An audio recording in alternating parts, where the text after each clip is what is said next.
بسم الله الرحمن الرحيم أأنتم أشد خلقا أم السماء بناها رفع سمكها فسواها وأغطش ليلها وأخرج ضحاها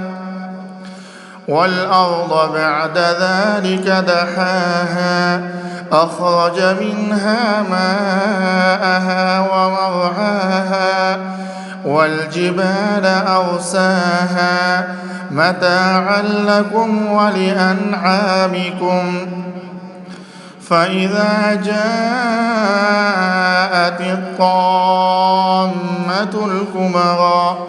يوم يتذكر الإنسان ما سعى وبرزت الجحيم لمن يرى فأما من طغى وآثر الحياة الدنيا فإن الجحيم هي المأوى وأما من خاف مقام ربه ونهى النفس عن الهوى فإن الجنة هي المأوى يسألونك عن الساعة أيان مرساها فيما أنت من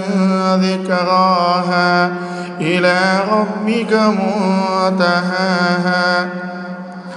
إنما